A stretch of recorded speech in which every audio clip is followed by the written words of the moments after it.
안녕하세요. 사연을 부탁해입니다. 오늘의 사연을 소개하겠습니다.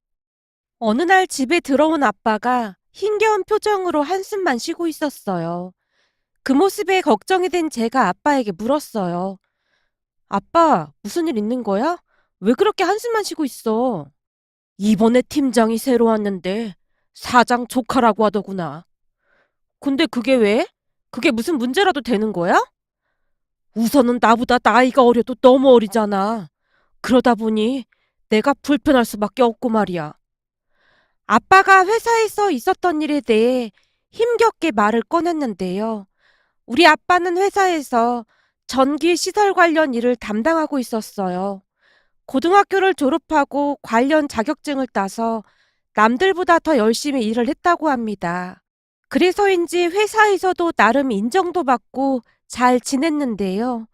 어느 순간부터 대학을 졸업한 젊은 사람들이 들어오면서 점점 설 자리가 없어지는 것 같다고 했어요.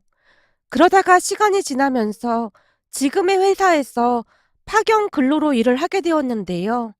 아빠는 풍부한 경험들과 성실함을 인정받으면서 나름 자부심을 가지고 일을 하고 있었습니다.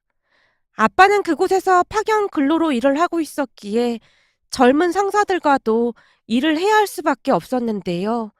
대부분은 조금 불편해하다가도 시간이 지나면 지날수록 아빠를 인정해주는 분위기였어요. 하지만 사장 조카라는 사람은 많이 악독한 사람이었던 모양이었습니다.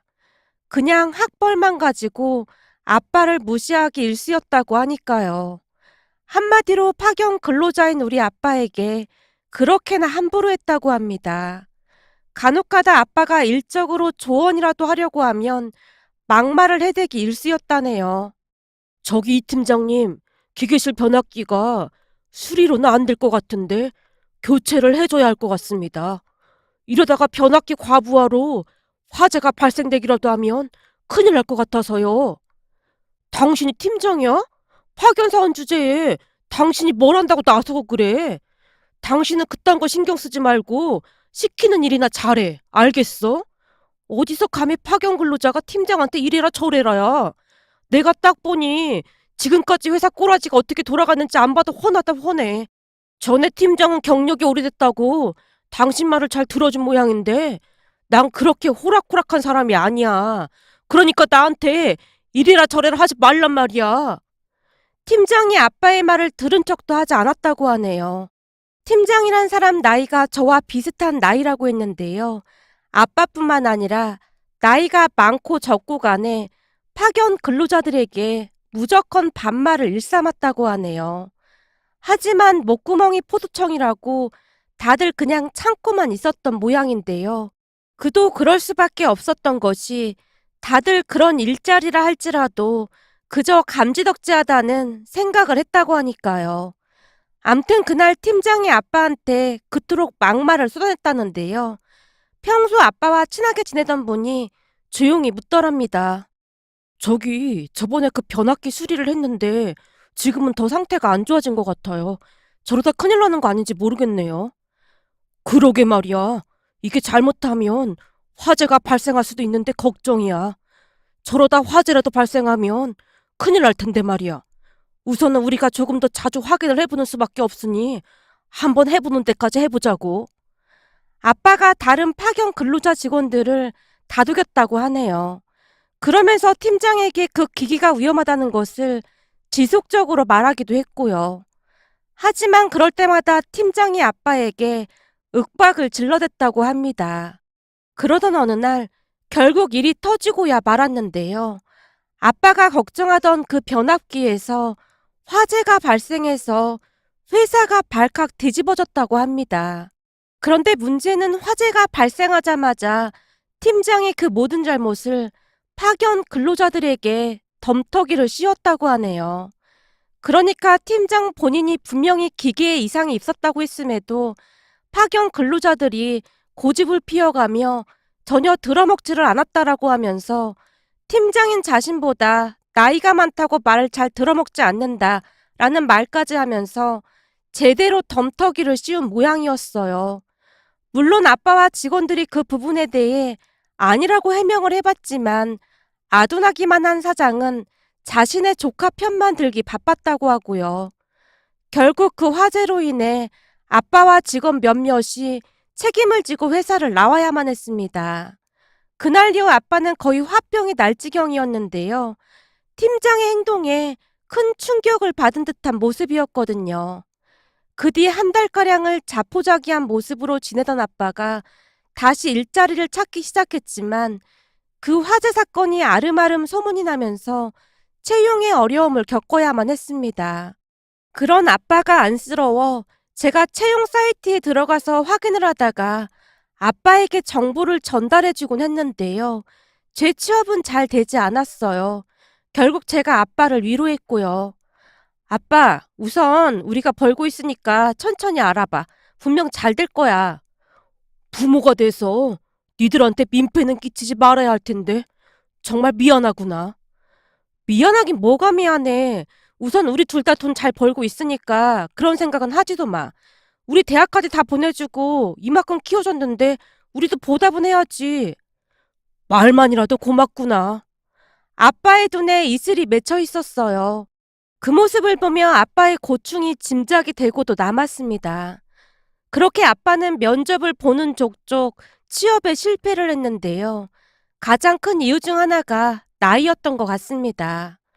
아무래도 회사 내에 젊은 관리자들이 많다 보니 아무리 경험이 풍부하다고 해도 나이가 많은 아빠를 채용하기를 꺼리는 듯 했거든요. 그러던 어느 날 충격적인 사건이 일어났어요. 그날도 역시 제가 아빠에게 취업 정보를 전달해주고 있었는데요. 뭐? 땡땡 기업? 거기가 중소기업 중에서는 나름 알아주는 기업이잖니. 그렇다고 하더라고. 근데 그런 곳에서 나같이 나이 많은 사람을 뽑기나 하겠냐? 그래도 한번 시도는 해볼 만하지. 그러다가 떨어지면 잘 먹고 잘 살아라 하고 오면 그만이고 경험 삼아 한번 면접 보러 가봐. 사실 내가 아빠 몰래 이력서를 넣었는데 면접을 보러 오라고 하더라고. 뭐? 이력서를 언제 넣었어? 아빠가 맨날 실망하니까 내가 몰래 넣어봤어. 너무 기대는 하지 말고 그냥 경험 삼아 한번 본다고 생각하고 다녀와. 라며 제가 아빠를 설득했고 며칠 후 아빠가 면접을 보러 갔는데요. 그곳에서 기가 막힌 일이 일어날 줄 누가 알았겠습니까? 우선 면접장 앞 의자에 앉아 대기를 하고 있었다는데요. 아무리 둘러봐도 다들 젊은 사람들 뿐이더랍니다. 그런 사람들 틈에 앉아 있다는 것 자체가 창피해서 그냥 돌아갈까 하는 생각마저 들었다고 했으니까요. 하지만 일자리를 알아봐준 제 얼굴이 아른거려서 그냥 나올 수가 없었다네요. 어차피 다시 볼 사람들도 아니니까 후회나 없게 보고 가자라는 마음으로 대기하고 있었다는데요. 잠시 후 아빠 이름이 호명됐고 떨리는 마음으로 면접장으로 들어갔다고 합니다. 그런데 역시나 면접을 보는 내내 아빠에게 단 한 명도 질문을 하지 않더랍니다. 그 모습에 서류 전형에서 뭔가 잘못됐던 게 아닌가 하는 생각마저 들었다는데요. 그렇게 앉아만 있던 아빠가 안쓰러워 보였던지 한 면접관이 그냥 지나가듯 질문 하나를 했다네요. 저기 김병관 씨는 살면서 가장 자랑스러웠던 순간이 언제였나요? 그동안 살면서 자식들을 잘 키워냈다는 것에 뿌듯함을 느끼고 있지만 무엇보다도 제가 96년도 7월에 지리산 피아골 계곡에서 사람을 구한 적이 있었습니다. 그때가 제 인생에서 가장 뿌듯했던 기억이라고 할 수 있겠습니다. 그 사람이 지금쯤 30살 초반쯤 됐겠네요. 그 이야기를 하면서 아빠도 모르게 얼굴에 미소가 번졌다고 하는데요. 아빠의 말을 가만히 듣고만 있던 다른 면접관이 묻더랍니다. 혹시 지리산 피아골이라고 하면 화개장터가 가까이 있던 그곳을 말씀하시는지요? 네, 맞습니다. 그 근처에 화개장터가 있지요. 제 고향이라 아주 잘 알고 있습니다. 그곳 계곡 물살이 빨라서 자칫하면 큰일 날 뻔했지요. 맞습니다. 하필 거기가 물살도 빠르고 깊은 곳이라 아주 큰일 날 뻔했습니다. 근데 그걸 어떻게 아시는 겁니까? 아빠가 놀란 채 면접관 한 명을 뚫어져라 바라봤다고 하는데요. 혹시 그날 심폐소생술도 직접 하셨나요? 그럼요. 제가 이래봬도 해병대 출신이라 수영 하나는 아주 기가 막히게 한답니다. 물속에서 구하자마자 심폐소생술도 했습니다. 눈 뜨는 모습까지 보고 자리를 이동했으니 아마도 잘 컸을 겁니다. 사실 아주 오래전에 가족들과 함께 계곡으로 놀러 갔었는데요. 그곳은 아빠의 고향으로 할머니, 할아버지가 계셔서 자주 놀러 가곤 했거든요. 그런데 그곳에서 아빠가 사람 한 명을 살렸다고 했어요. 저도 그 자리에 있었다고 하는데 잘 기억은 나지 않지만 아빠는 그날 일을 아주 뿌듯하게 생각하곤 했어요. 심폐소생술까지 직접 해서 살린 사람이라고 했으니까요. 그렇게 면접관들뿐만 아니라 면접을 보러 온 사람들조차도 아빠를 뚫어져라 바라보고 있었다고 하네요. 그제서야 당신이 쓸데없는 말을 너무 많이 했다는 사실을 깨닫고는 얼굴이 시뻘개진 채 고개를 푹 숙였다는데요. 그 모습에 이번에도 역시나 떨어졌구나 하는 생각으로 모든 걸 포기한 채 그냥 앉아만 있었다네요. 물론 그 뒤 면접관들이 다시 질문조차 하지 않았고요. 그리고 잠시 후 면접이 끝났다고 합니다. 제가 집에 들어가자마자 아빠가 미안한 듯 말했어요. 네가 애써줬는데 정말 미안하다. 미안하긴 뭐가 미안해. 어차피 어려울 거 알고 있었던 거잖아. 또다시 도전해보면 되는 거지 뭐. 너무 조급하게 생각하지 말고 천천히 알아보면 되는 거라니까. 면접 보면서 괜시레 이상한 말까지 해서 더 그랬어. 이상한 말이라니? 무슨 말을 했는데? 아니 그동안 살면서 제일 뿌듯했던 일이 뭐냐고 묻길래 나도 모르게 그때 계곡에서 사람 살린 얘기를 했지 뭐야. 근데 그게 뭐가 잘못됐다는 거야? 거기서 괜시레 그런 말을 할 필요가 없었다 그 말인 거지. 아빠가 후회스럽다는 듯이 긴 한숨을 내쉬고 있었어요. 그런데 다음날 그 회사에서 전화가 걸려왔다며 아빠가 놀라서 말했어요. 이게 꿈이냐 생시냐? 왜? 무슨 일인데 그래? 그 면접 본 회사에서 전화가 왔는데 내일 회사로 좀 와달라고 하지 뭐냐? 뭐야, 그럼 면접에 합격한 거야? 근데 그게 좀 이상해. 나한테 합격이라든지 그런 말은 없고 그냥 회사로 좀 나와달라고만 하지 뭐냐? 뭐? 그럼 합격이다 그런 말은 없었다는 거야? 그래서 내가 물어봤거든. 혹시 합격이냐고. 그랬더니 전화를 건 사람이 그냥 얼버무리면서 내일 11시까지 회사로 나와달라고만 하지 뭐냐? 아빠가 이상하다는 듯이 고개를 갸우뚱거리고 있었는데요. 옆에 있던 엄마도 뭔가 이상하다는 듯이 아빠를 바라만 보고 있을 뿐이었어요. 그렇게 다음날 아빠가 그 회사로 찾아갔는데요. 회사에 도착해서 아빠가 이름을 대자 한 직원이 아빠를 사무실 안쪽으로 데리고 갔다고 합니다. 직원이 노크를 하자 안쪽에서 들어오라고 했고 잔뜩 긴장한 채 들어갔더니 그곳이 바로 사장실이더랍니다. 놀란 아빠가 잔뜩 움츠러든 채 허리 숙여 인사를 했다는데요. 그 사장이란 사람이 벌떡 일어나더니만 아빠 앞으로 성큼성큼 다가오더랍니다. 그 모습에 아빠가 움찔한 채 뒷걸음질을 쳤을 정도였다고 하네요. 그런 아빠의 모습은 아랑곳하지도 않고 사장이 아빠의 손을 덥석 잡더니 말했답니다. 안녕하세요. 제가 얼마나 찾았는지 모르시죠?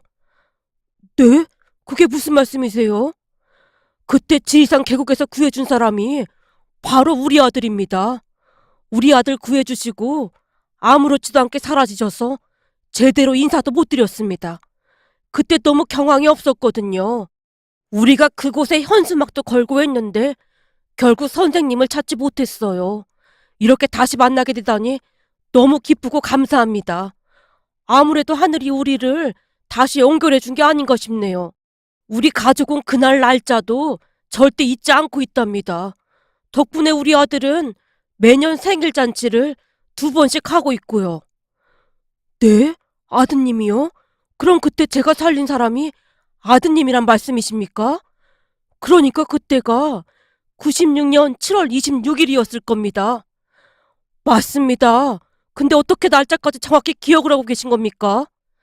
사실 우리 어머님 생신이 7월 25일이었거든요. 우리 가족이 그 다음 계곡으로 놀러 갔으니까 당연히 기억을 할 수밖에요. 그러셨군요. 정말 감사합니다. 그때 우리 아들이 벌써 30살이 넘었네요. 벌써 그렇게 됐네요. 지금은 잘 지내고 있는 거죠? 그럼요. 덕분에 아주 잘 지내고 있습니다. 제가 그날 잠시 자리를 비운 틈에 사고가 나서 어찌나 놀랐는지 모른답니다. 그런데 선생님께서 몸을 아끼지 않고 도와주셔서 정말 감사했습니다. 사실 우리 아들이 3대 독자입니다. 그런 아들을 살려주신 겁니다. 아닙니다. 별 말씀을요. 아마도 누구라도 그랬을 겁니다. 말을 하는 내내 사장님의 눈시울이 붉어져 있었다는데요. 그렇게 아빠와 사장님이 지나간 일들을 회상하며 한참을 대화했다네요. 잠시 후 사장님이 아빠에게 어렵게 말을 꺼내더랍니다. 그래서 말인데, 이제는 제가 은혜를 좀 갚고 싶습니다. 벌써 은혜를 갚았어야 했는데 너무 늦어서 죄송합니다. 아이고, 아닙니다. 진짜 괜찮습니다. 저는 단지 잘 지내고 있다는 소식만으로도 그냥 뿌듯하기만 한걸요. 저야말로 그럴 수는 없는 거지요. 우리 아들의 생명의 은인이신데 당연한 거 아니겠습니까? 사실 그날 면접에 저도 참석을 좀 했었습니다. 네, 기억납니다. 그때 제게 계곡 관련 질문을 하셨었죠? 맞습니다. 그때 어찌나 소름이 끼쳤는지 모르겠습니다. 다만 면접을 보는 와중이어서 그냥 꾹 참고 있었지만 말이죠. 그날 제가 이력서를 좀 봤는데 경력이 아주 화려하시더군요. 아닙니다. 경력이라고 해봐야 계약직이나 파견직인걸요. 어떤 직책이었냐가 중요한 게 아니라 이 분야가 경험도 아주 중요한 곳이지 않습니까? 그래서 말인데 앞으로 우리 회사에서 관리 좀 부탁드릴까 해서 이렇게 연락을 드렸습니다. 네? 그럼 제가 합격을 했다 그 말인 겁니까? 그럼요. 당연하죠. 이렇게 경험도 많으시고 자격증도 많으신걸요. 우리가 찾던 인재가 확실합니다. 때마침 팀장 자리 하나가 비어서 경력직 사원으로 채용하고 있었거든요. 그 자리를 맡아주시면 정말 감사하겠습니다. 예? 팀장이요? 아닙니다. 저는 그저 정규직이라는 말만으로도 감사한걸요. 제 주제의 팀장이라니요. 아닙니다. 이 정도 경력이라면 충분히 가능하고도 남지요. 앞으로 잘 좀 부탁드리겠습니다. 그리고 우리 아들의 생명의 은인이신데 언제 한번 집에 초대를 좀 하고 싶습니다. 우리 아내가 꼭 감사 인사를 드리고 싶다고 해서요. 사장님이 부탁까지 하더랍니다. 그렇게 아빠는 그 회사의 팀장으로 입사를 했습니다.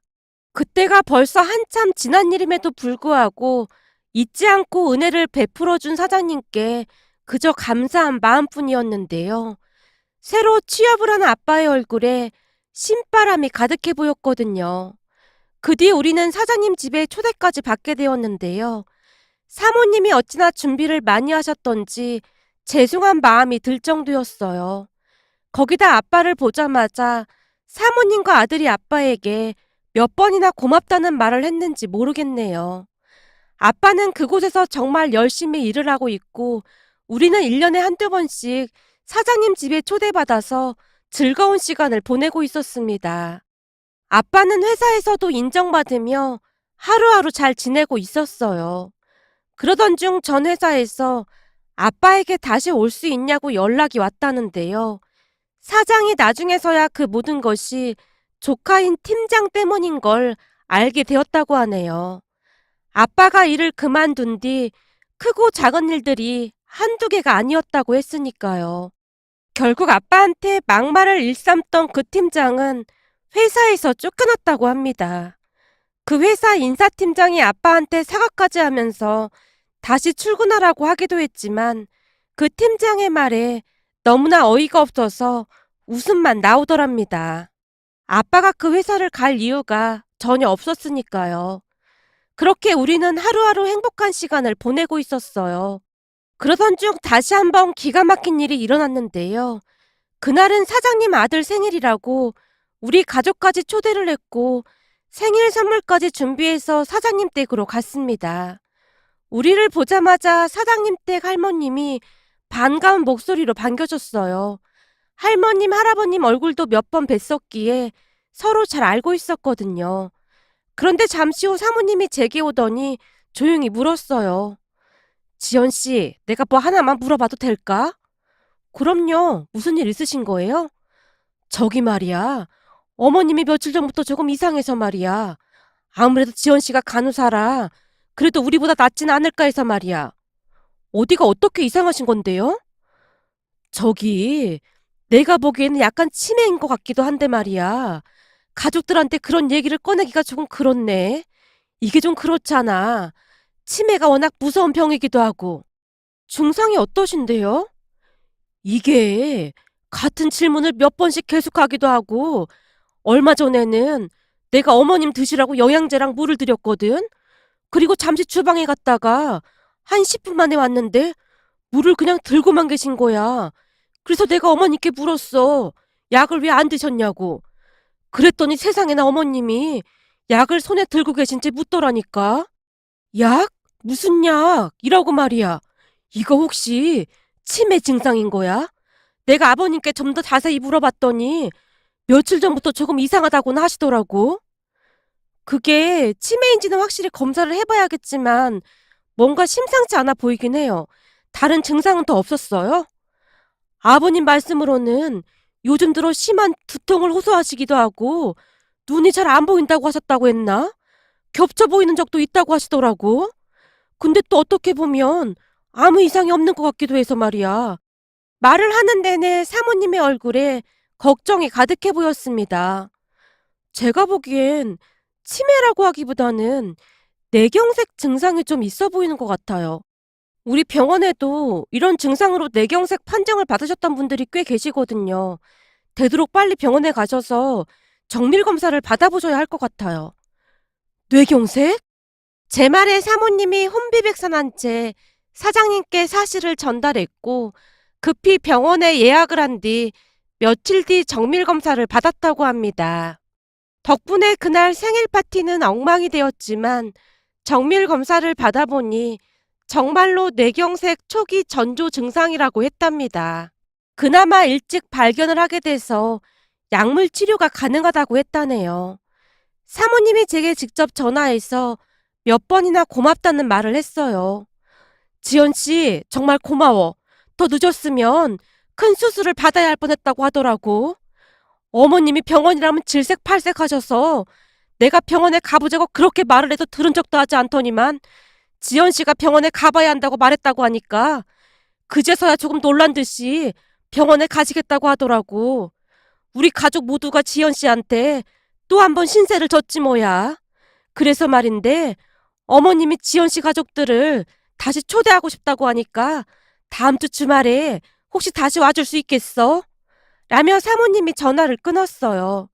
그리고 다음 주 주말 우리는 다시 사장님 댁으로 갔는데요. 사장님이 아빠에게 또다시 말했어요. 세상에 우리가 진짜 인연은 인연인가 봅니다. 김 팀장님과 제가 전생에서 무슨 인연으로 단단히 묶여 있었던 게 아닌가 싶네요.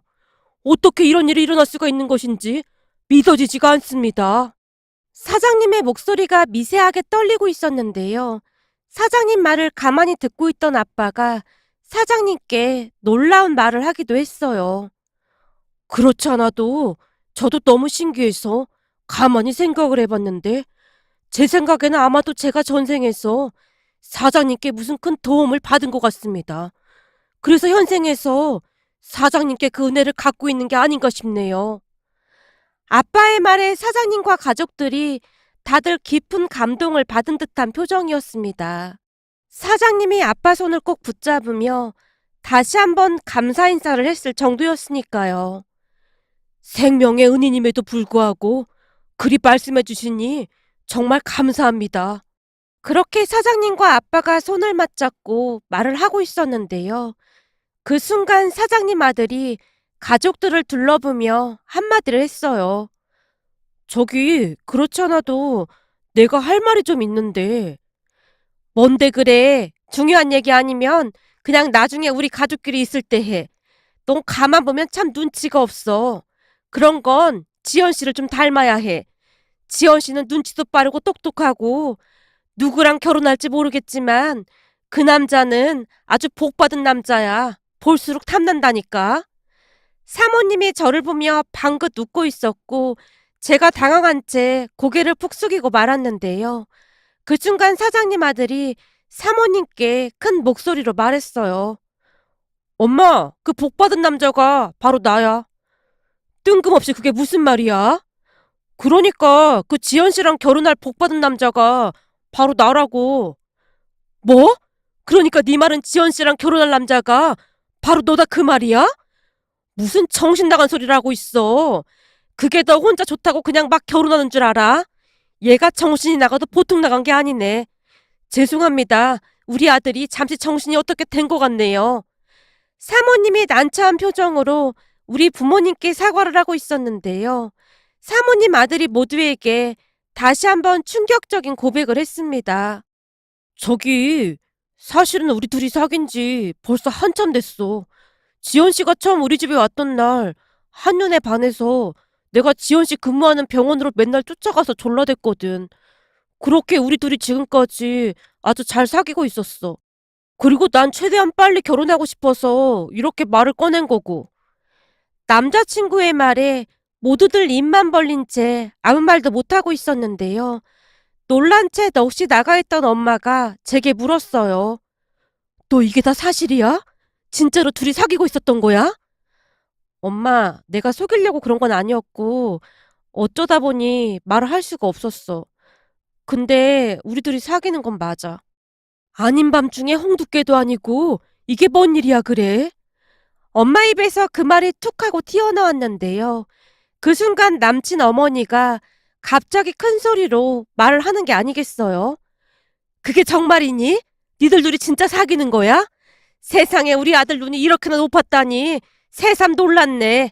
우리 아들 잘했다 아주 잘했어. 그렇잖아도 우리 모두 지연 씨가 우리 집 며느리가 되면 좋겠다는 말을 입에 달고 살고 있었는데 어쩜 그 소원이 이루어졌네. 어머님 아버님 지연 씨가 손주 며느리가 될 것 같네요. 남친 가족들이 손까지 맞잡고 좋아하고 있었어요. 그 모습에 우리 가족은 어안이 벙벙한 채 서 있을 뿐이었고요. 그렇게 식사를 하면서 많은 대화를 나눴는데요. 남친 어머니 말로는 처음부터 제가 낯설지가 않았답니다.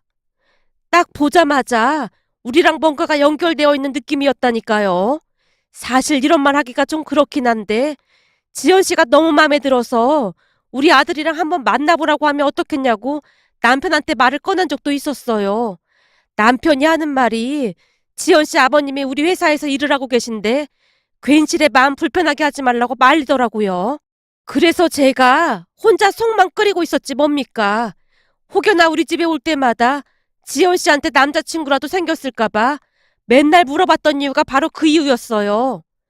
그 말에 곰곰이 생각을 해보니 정말로 저를 만날 때마다 제게 남자친구가 있느냐고 물었던 기억이 났습니다. 물론 그때는 우리 둘이 사귀고 있던 중이었지만 제 입장에서는 먼저 말을 꺼낼 수가 없었고요. 아무래도 남친 집안과 우리 집안이 차이가 나도 너무나 많이 났기에 제 입장에서는 걱정이 될 수밖에 없었거든요. 하지만 남친 가족들은 우리가 보통 인연이 아님을 이미 확신하고 있는 듯 해보였어요. 그 뒤 우리는 어마어마한 축복을 받으며 결혼을 했습니다. 물론 현재까지도 아주 행복하게 잘 살고 있고요. 시부모님뿐만 아니라 할머님, 할아버님께서도 어찌나 공주 대접을 해주시는지 몸둘 바를 모를 정도랍니다. 얼마 전에는 아빠와 남편이 가볍게 술을 한 잔 마시던 중 아빠가 감격스러운 듯 말했어요. 알고 보니 그때 말이야. 내가 미래의 우리 사위를 구했던 거야. 내가 어디 가서 이런 말을 하면 아무도 믿지를 않아. 세상에 이런 일이 얼마나 있을까 싶은 생각까지 든다니까. 아빠의 말에 우리 모두 동감을 했고 말이죠. 요즘은 제가 임신까지 하면서 양가가 축제 분위기인데요. 남편과 저를 하늘이 맺어준 인연이라고 생각하며 앞으로도 행복하게 잘 살아가겠습니다. 오늘의 사연은 여기까지였습니다. 즐겁게 보셨다면 구독, 좋아요 부탁드립니다. 고맙습니다.